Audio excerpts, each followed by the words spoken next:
Concentrée sur son tour, c'est entre ses doigts que les formes prennent vie. Ça va me faire une base pour faire un joli photophore. Sylviane est céramiste, elle a découvert sa passion il y a plus de 10 ans lors d'un stage de poterie. Aujourd'hui, elle travaille seule dans son atelier où elle réalise une production utilitaire et décorative selon la technique de la terre vernissée. Une fois tournés puis ancés, les pots sont engobés dans ce bain d'argile blanche qui servira de fond au décor. Commence alors le véritable travail de création. La technique, ça s'apprend en fait. La créativité, je dirais que c'est un travail. Il n'y a rien qui arrive tout seul, quoi. Ça tient à pas mal de choses, un peu tout ce qui nous nourrit tous, c'est-à-dire des films, des voyages, des récits, des tableaux. Voilà, un peu tout ce qui nous touche et qui nous enrichit, qui ressortent un jour dans ce qu'on crée.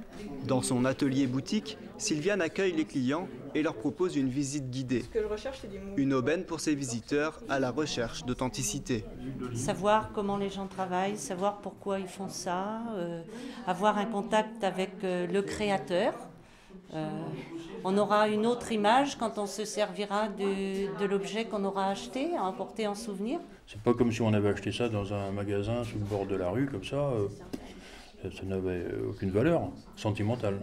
Alors que là, on saura qu'on est venu à Saint-Jean-de-Fosse et qu'on s'est arrêté chez le potier. C'est intéressant parce que souvent, c'est des métiers que les gens connaissent très peu. Et donc, c'est très sympa de partager ces passions-là, en fait. Ils recommencent à avoir travaillé quelqu'un directement, à savoir comment on fait un bol, combien d'étapes, et puis la valeur et le temps qu'il faut pour faire ce genre de pièces. Donc ça, c'est vraiment des moments qui sont riches et sympathiques, ouais. Dans ce petit village de Saint-Jean-de-Fosse, au pied du Larzac, la poterie est une tradition depuis plus de 4 siècles. Aujourd'hui, ils sont une dizaine d'artisans potiers qui, comme Sylviane, perpétuent la tradition.